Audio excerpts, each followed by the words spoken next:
Pendant des décennies, l'histoire de la princesse Diana et de Charles III semblait close. Leur mariage s'est terminé, une tragédie a frappé et la famille royale a lentement tourné la page. Mais parfois, le passé refuse de rester enfoui. Récemment, en triant des affaires de la princesse Diana, Charles aurait découvert un mot manuscrit dissimulé dans un vieux coffret à bijoux. Mais ce mot a fait bien plus que raviver des souvenirs. D'après le récit, il a révélé un secret de leur passé, enfoui depuis près de 40 ans. Qu'avait donc écrit Diana dans ce mot caché? Et pourquoi l'a-t-elle conservé si longtemps? Rejoignez-nous pour découvrir ce que Charles a découvert et qui l'a fait pleurer le matin où le passé a frappé à la porte du palais. Le 15 mars 2024, au palais de Buckingham, le roi Charles III était assis au bureau de sa mère, encore mal à l'aise dans son fauteuil après près de 2 ans. Il éprouvait le malaise particulier d'un homme qui avait passé sa vie à attendre un rôle et qui découvrait ensuite que ce rôle était bien différent de ce que l'attente lui avait laissé présager. À l'époque, il n'était roi que depuis 18 mois. Le couronnement était terminé. La couronne avait été transmise. Les cérémonies achevées. Pourtant, Charles se sentait toujours comme un étranger dans une pièce qui avait appartenu à quelqu'un d'autre pendant 70 ans.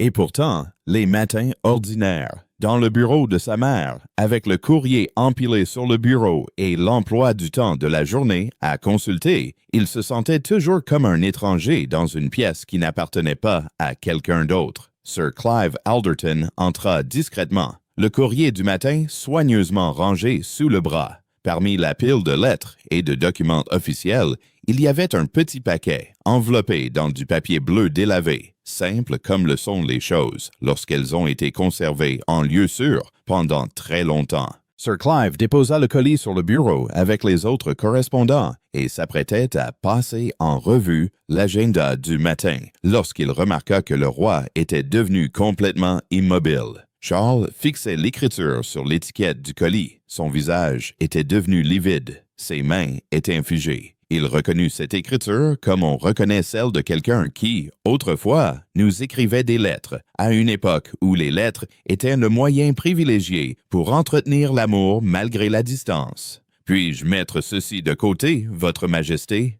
demanda doucement Sir Clive, comprenant sans qu'on le lui dise qu'un événement important se déroulait dans la pièce. « Non, » dit Charles, d'une voix à peine audible. « Laissez-moi tranquille et assurez-vous que je ne sois pas dérangé. » La porte refermée, Charles se retrouva seul avec un colis arrivé 27 ans après la disparition de la femme qui l'avait expédié. Il le déballa avec précaution, comme on manipule un objet fragile. À l'intérieur se trouvait un petit coffret à bijoux en acajou orné des armoiries de la famille Spencer. Il l'avait déjà vu une fois, des années auparavant, durant l'été 1980, lorsque Charles avait fait visiter Highgrove House à Diana, la propriété de 143 hectares qu'il venait d'acquérir à Gloucestershire. Elle avait alors transporté cette même boîte dans un sac qu'elle avait apporté pour le week-end, la posant sur la coiffeuse avec l'assurance naturelle de quelqu'un qui comptait bien revenir. C'était le début. Avant les fiançailles, le mariage à la cathédrale Saint-Paul avec 500 invités et 750 millions de téléspectateurs à travers le monde et tout ce qui s'était passé entre-temps. Ses mains tremblaient lorsqu'il souleva le couvercle. Diana Spencer était connue de ses proches pour le parfum qu'elle portait tout au long de sa vie d'adulte. Une signature olfactive que son ancien secrétaire particulier, Patrick Jephson, décrit dans ses mémoires.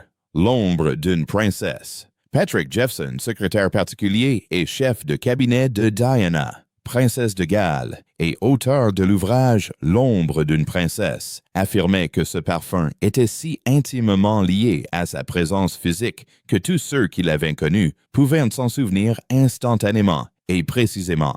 Lorsque le couvercle s'ouvrit, ce parfum s'éleva de la doublure de soie et emplit la pièce comme un souvenir envahit un lieu à l'improviste. Soudain, sans prévenir, sans défense, il resta un instant immobile, absorbé par ce parfum. Puis, il porta la main à l'intérieur. Mais si le parfum fut le premier coup, ce que Charles découvrit contre la soie couleur crème lui coupa le souffle. la lettre qui attendait depuis 27 ans d'être lue. Sous le couvercle de la boîte en acajou se trouvait une enveloppe datée du 29 août 1997, 2 jours avant l'accident de Paris qui mit fin à tout. Charles la tint longtemps avant de l'ouvrir. Dehors, par la fenêtre du bureau, Londres vaquait à ses occupations matinales, totalement indifférente à ce qui se passait à l'intérieur. Bus, passants, la machinerie habituelle d'une ville qui ne s'arrête jamais pour un chagrin personnel. Il repensa à la dernière fois qu'il avait vu son écriture sur une enveloppe qui lui était adressée. La séparation avait eu lieu en décembre 1992 et le divorce avait été prononcé en août 1996. Il ne se souvenait plus de la dernière lettre qu'elle avait en main. Et voilà qu'il en trouvait une datée du 29 août 1997. La date à elle seule lui disait tout. Elle avait été écrite peu avant la fin. Il déplia la lettre et commença à lire. « Mon très cher Charles, commençait-elle, si tu lis ceci, c'est que je ne suis plus là. Et peut-être as-tu enfin compris ce que j'ai toujours su. Malgré toute la douleur, tout le bruit et tous les gros titres, nous n'avons jamais cessé de nous soucier l'un de l'autre. Charles ici. Cette boîte renferme la vérité que je n'ai jamais pu dire de mon vivant. Ouvre-la quand ton cœur sera prêt à te souvenir de qui nous étions, avant que le monde n'exige que nous devenions quelqu'un d'autre. » Les yeux humides, il posa la lettre et souleva complètement le couvercle de la boîte. Le jasmin et les roses embaumèrent à nouveau, plus intenses cette fois, et il resta un instant immobile avant d'y plonger la main. Sous la soie se cachait un mot écrit à la hâte sur un petit papier. Elle était datée du 30 août 1997, quelques heures avant son départ pour Paris. « Charles, je pars ce soir, mais je dois te dire la vérité avant de partir. Le bébé que j'ai perdu en décembre 1985 n'était pas le fruit d'une liaison. C'était le tien, notre 3e enfant, notre fille. Je l'avais prénommée Elizabeth Rose, en hommage à ta mère et avec mon 2e prénom. Elle repose à Altar sous une pierre tombale où l'on peut simplement lire « Ma fille bien-aimée ». Je n'ai pas pu te le dire à l'époque, car tu étais si distant après la naissance de Harry, si persuadé que notre mariage était déjà une erreur. Je ne pouvais supporter de te piéger avec un autre enfant que tu pourrais détester, mais je l'aimais, Charles. Pendant 3 mois, je l'ai aimé de tout mon cœur. Charles resta figé, son esprit replongeant dans l'hiver 1925. Il se souvenait du retrait de Diana de la vie publique durant cette période. En 1985, pour la première fois, les engagements publics de Diana étaient plus nombreux que ceux de Charles, et il peinait à dissimuler son malaise face à sa notoriété grandissante. Tous deux fréquentaient les mêmes événements officiels, tandis que la distance entre eux, en privé, s'accroissait de mois en mois. Il avait minimisé son retrait durant une période précise de cet hiver, le considérant comme un nouvel épisode des difficultés émotionnelles qui, désormais, caractérisaient leur mariage. Il n'avait pas cherché à comprendre ce qui n'allait pas, persuadé de déjà savoir qu'il s'était trompé. Le prix de cette supposition, celui de n'avoir posé aucune question, lui pesait sur la poitrine comme le poids de 27 années d'attente. Au fond de la boîte, enveloppé dans une petite bourse de velours, se trouvait un médaillon en or blanc qu'il n'avait jamais vu auparavant. D'un côté, une photo d'eux deux, jeunes et souriants, prise au début de leur relation, avant que le monde n'ait décidé de ce qu'il attendait d'eux. Ils ne s'étaient rencontrés que 13 fois avant l'annonce de leur fiançailles en février 1981. Et durant les premiers mois, ils avaient partagé de véritables moments de bonheur, avant que le poids des responsabilités ne finisse par briser tout ce qui aurait pu se construire entre eux dans le temps et l'espace d'une vie normale. La photo sur le médaillon datait d'un de ces moments. Il l'a reconnue immédiatement. Il se souvenait de l'après-midi où elle avait été prise. De l'autre côté, une image d'échographie estompée. On distinguait à peine la silhouette, mais c'était indéniable. Une petite fille. Les mains de Charles tremblaient en la tenant et les larmes qu'il retenait enfin coulèrent. Et si le médaillon était bouleversant, les pages du journal intime caché dessous allaient réécrire toute l'histoire de la dernière année de la vie de Diana. Les pages du journal intime de Diana, qui réécrivait le dernier chapitre sous le médaillon, soigneusement glissé dans une enveloppe séparée portant la mention « À lire en dernier », était une de ses dernières entrées, écrites durant les derniers jours et les dernières semaines de sa vie. Charles les déplia délicatement et commença à lire, les mains qui avaient cessé de trembler et s'étaient immobilisées, comme ces mains qui s'immobilisent lorsque le corps a décidé que l'immobilité est la seule réponse appropriée à ce qui s'annonce. La première entrée était datée du 15 juillet 1997. J'ai repensé à nous, Charles, non pas à l'image que le monde réclamait, mais à ce que nous étions vraiment. À un moment donné, ma douleur m'a réduite au silence. J'ai oublié ma promesse de ne jamais cesser de croire que nous pourrions nous retrouver. Je t'ai combattu alors que j'aurais dû te soutenir. La vérité, Charles, c'est que je ne t'ai jamais oublié. Ce n'était pas la Diana que 23 millions de Britanniques avaient vue lors de l'interview de Martin Basher pour l'émission Panorama en novembre 1995. L'interview qui, pendant les 3 décennies suivantes, a façonné la perception du public quant à ce qui s'était passé entre Charles et Diana. Cette Diana s'adressait à une caméra et à l'histoire. Cette Diana des pages fictives que Charles lisait dans le bureau de sa mère ne parlait qu'à lui, non pas pour exposer publiquement ses griefs, mais pour faire le point intimement sur ce qui avait été perdu. La différence entre ces deux voix est celle entre une souffrance feinte et la douleur réellement ressentie. La seconde entrée était datée du 10 août 1997. J'ai pris une décision. Je mets fin à ma relation avec Dodie. Ce n'était jamais sincère. Ce n'était jamais à cause de lui. Il s'agissait de me prouver à moi-même que je pouvais aller de l'avant, que je n'étais pas défini à jamais par notre histoire. Mais je ne peux pas tourner la page. Charles, je ne le veux pas. Je veux rentrer à la maison. Je veux réessayer, non pas en tant que prince de Galles et son ex-épouse, mais en tant que Charles et Diana, 2 personnes qui ont commis des erreurs et qui ne se sont jamais tues. Leur mariage s'est effondré d'une manière que les biographes et les historiens royaux ont abondamment documenté depuis sa mort, décrivant les tempêtes émotionnelles, le repli dans des résidences séparées, et Charles trouvant refuge dans la campagne de Balmoral avec sa boîte de peinture et ses livres, tandis que Diana souffrait de plus en plus de la distance qui les séparait. Dans cette version, ce que toute cette documentation n'a pas saisi, c'est l'expérience intérieure spécifique d'une femme qui avait combattu son mariage plutôt que de se battre pour lui, qui avait compris la distinction trop tard et qui avait passé les derniers mois de sa vie à essayer de retrouver quelque chose que la performance publique de tourner la page avait occulté. Charles puis vint le message du 28 août, celui qui blessa le plus profondément. « J'ai failli t'appeler ce soir. J'ai décroché le téléphone 3 fois. Je voulais te parler de ma décision de rentrer, de nous donner une dernière chance, mais à chaque fois, j'ai renoncé. Et si tu avais tourné la page? Et si tu ne voulais plus de moi?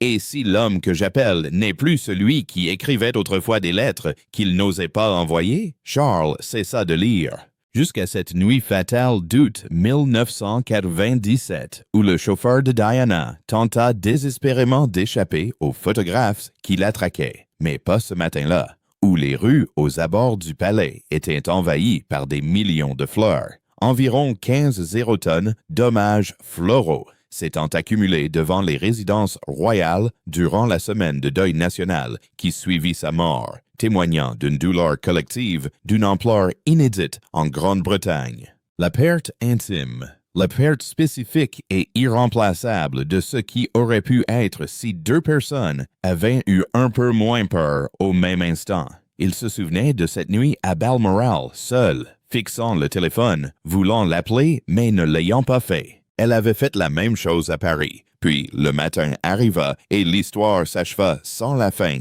qu'ils avaient imaginée. C'était là toute la cruauté de la chose. Non pas qu'ils aient cessé de s'aimer, mais ils avaient continué à s'aimer séparément et en silence, trop fiers et trop craintifs pour oser exprimer leurs sentiments. Mais les pages du journal n'étaient pas la dernière chose cachée dans la boîte en acajou. Tout au fond se trouvait une enveloppe qui changea complètement le sens du dernier voyage de Diana à Paris. la lettre urgente et la vérité sur le voyage à Paris. Tout au fond de la boîte se trouvait une dernière enveloppe, plus petite que les autres, écrite de la main de Diana. Des mots qui glacèrent Charles à leur lecture.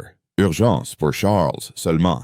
Il l'ouvrit lentement. Charles, s'il m'arrive quelque chose à Paris, sache que ce voyage n'est pas ce qu'il paraît. Il y a 3 semaines, quelqu'un m'a contacté au sujet d'Elizabeth Rose. Ils sont au courant de ma fausse couche, dont je ne vous ai jamais parlé, et ils prétendent détenir mon dossier médical de la clinique où j'ai été soigné. Ils menacent de tout révéler si je ne me retire pas définitivement de la vie publique. Ils veulent me faire disparaître des médias, m'écarter de toute position où je pourrais nuire à l'institution. Si je refuse, ils dévoileront tout et vous feront passer pour le mari cruel qui m'a abandonné au moment où j'avais le plus besoin de vous. Je ne disparaîtrai pas. Je vais à Paris pour affronter la personne qui profère ces menaces et lui dire clairement que je n'ai pas peur. Quoi qu'ils publient, quelle que soit l'histoire qu'ils choisissent de raconter, ceux qui m'aiment connaîtront la vérité. Mais Charles, si quelque chose tourne mal, si ce voyage se termine mal, sache que je suis venu à Paris pour nous, pour protéger ce que nous étions, pour protéger William et Harry d'un scandale qui les poursuivrait toute leur vie. Charles déposa la lettre sur le bureau de sa mère. Il contempla la pile de papier, d'enveloppes et le médaillon en or blanc disposé devant lui. Une fille qu'il n'avait jamais connue, une tombe à altar avec une simple pierre tombale, un téléphone qu'il avait fixé du regard dans un château écossais la nuit du 28 août 1997, tandis qu'elle fixait le même téléphone à Paris. Et tous deux avaient choisi le silence plutôt que le risque d'être rejetés. Il repensa à William et Harry dormant à Balmoral le matin du 31 août 1997, lorsque l'appel arriva, au prix qu'ils avaient payé pour grandir sans elle, aux conversations qu'ils n'avaient jamais pu avoir avec elle, car elle n'avait pas été là pour les partager. Le mariage qui avait débuté sous les feux des projecteurs en juillet 1981. Suivi par 750 millions de personnes à travers le monde comme un début de conte de fées, s'était achevé dans le tunnel du pont de l'Alma aux premières heures d'une matinée parisienne. Leurs 2 fils, nés de cette union, avaient porté le poids de cette rupture toute leur vie d'adulte. Qu'est-ce que cela aurait signifié si elle était rentrée à la maison, si elle avait appelé le soir du 28 août, s'il avait appelé, si l'un d'eux avait osé être le premier? Toutes ces fleurs déposées devant le palais dans les jours qui suivirent sa mort, toute cette douleur collective qui déferla dans les rues de Londres et dans les 4 cours des résidences royales du pays, et au milieu de tout cela, un coffret à bijoux en acajou orné des armoiries de la famille Spencer, conservé précieusement pendant 27 ans dans l'ombre, attendant le moment propice pour être ouvert, ce que Charles découvrit tout au fond du coffret. Charles fouilla une dernière fois dans la boîte, persuadé d'y avoir trouvé tout ce qu'elle contenait. Ses doigts effleurèrent quelque chose qui lui avait échappé jusque-là, coincé à plat contre le fond, sous la bourse de velours. Une simple feuille de papier pliée, plus épaisse que les autres, usée sur les bords par les manipulations répétées au fil des ans. Il la souleva délicatement et la déplia. Il reconnut immédiatement l'écriture. C'était la sienne. Il resta un long moment silencieux, absorbé par cette reconnaissance, avant de pouvoir en saisir toute la signification. Il n'avait aucun souvenir d'avoir écrit cette lettre, et pourtant, elle était là, l'encre délavée, mais indubitablement de sa main, la marque et la pression caractéristiques de sa plume sur le papier crème. C'était un brouillon, écrit après leur divorce, une lettre qu'il avait apparemment composée et jamais envoyée, que Diana avait obtenue on ne sait comment et qu'elle avait conservée pendant des années. « Ma très chère Diana, commençait-elle, je sais que je n'ai pas le droit de te demander pardon après t'avoir tant déçu, ce que je ne t'ai jamais dit, ce que je n'ai pas eu le courage de te dire alors que nous vivions encore sous le même toit, c'est que j'avais peur de t'aimer aussi pleinement que je le désirais. Tu étais si vivante, si présente à chaque instant, que je craignais qu'en t'ouvrant entièrement mon cœur, tu ne voies combien j'étais insuffisant en comparaison, combien l'homme privé paraissait petit face au rôle public, combien j'ignorais comment répondre à tes besoins, alors que ce dont tu avais simplement besoin, c'était d'être connu plutôt que d'être contrôlé. Les biographes de Charles ont noté que ce qui pesait le plus sur leur mariage n'était pas l'absence de sentiments, mais l'incapacité à les exprimer comme Diana le souhaitait, qu'il s'était réfugié dans ses livres et ses peintures, et dans la solitude de la campagne, dans des moments qu'elle avait vécus comme un abandon, chaque retrait creusant un fossé qu'aucun d'eux ne pouvait alors exprimer avec les mots. Dans ce récit fictif, la lettre sans parfum était le langage qu'il avait trouvé trop tard, après que le mariage ait déjà été légalement dissous et que la distance soit devenue permanente. Il continua de lire ses propres mots, ceux qu'il avait apparemment écrits, puis scellés et jamais prononcés. La vérité que je ne t'ai jamais dite, c'est que Camilla était en sécurité parce qu'elle n'attendait pas grand-chose de moi et que je pouvais gérer le peu qu'elle attendait. Tu méritais tout. Tu es entré dans ma vie le cœur grand ouvert et j'ai réagi avec la discipline, le protocole et les réflexes d'un homme conditionné dès sa naissance à garder son intimité inaccessible à tous. Ce n'était pas ton échec, c'était le mien.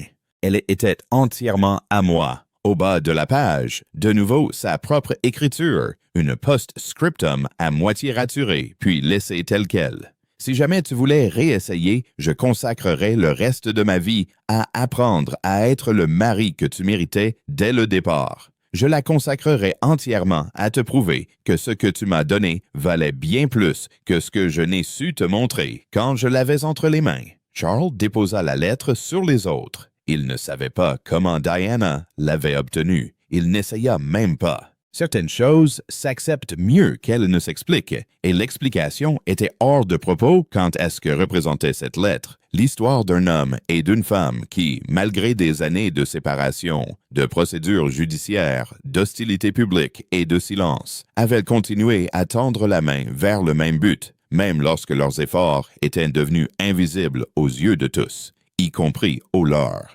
Quel impact ces lettres ont-elles eu sur Charles? Que dit-il le soir venu? À la tombée de la nuit sur Buckingham Palace, Charles était assis seul dans le bureau de sa mère, les vestiges du dernier cadeau de Diana étalés sur le bureau devant lui. Il prit le médaillon en or blanc et le garda longtemps dans sa main. D'un côté, une photo d'eux jeunes et souriants. De l'autre, l'image estompée de l'échographie. Il contempla la photo, son visage tel qu'il était avant que le monde n'ait décidé de ce qu'il attendait d'eux. Ils ne s'étaient rencontrés que 13 fois avant l'annonce de leur fiançailles, se connaissant à peine lorsque le mariage eut lieu à l'église Saint-Pierre et Saint-Pierre. La cathédrale Saint-Paul fit d'eux le couple le plus scruté au monde, et ce qui leur avait toujours manqué, c'était du temps. Ils l'avaient aimé. Ils n'avaient pas su le lui montrer comme il se devait. Ces deux vérités avaient toujours été présentes simultanément, et elles l'étaient restées tout au long des 27 années écoulées depuis cette nuit parisienne. Lorsque l'histoire s'acheva brutalement, sans la fin que chacun d'eux avait lentement, indépendamment construite, c'était là toute la cruauté de la chose. Non pas qu'ils aient cessé de s'aimer, mais ils avaient continué à s'aimer en silence, chacun de leur côté, trop fiers et trop craintifs pour prendre la parole le premier, jusqu'à ce que le silence devienne définitivement impossible. Il remit soigneusement chaque objet dans la boîte en acajou. Les lettres, les pages du journal intime, l'enveloppe d'urgence, la bourse en velours contenant le médaillon, sa propre lettre sans parfum, repliée selon ses plis d'origine. Il referma doucement le couvercle et posa un instant les mains dessus, comme on pose les mains sur un objet qu'on s'apprête à déposer et à quitter. Puis il a dit quelque chose à la pièce vide. Non pas une voix de roi, mais une voix d'homme, calme et grave, prononcée 27 ans après l'instant qui aurait tout changé. J'aurais dit oui, Diana, si tu étais rentrée à la maison, si tu...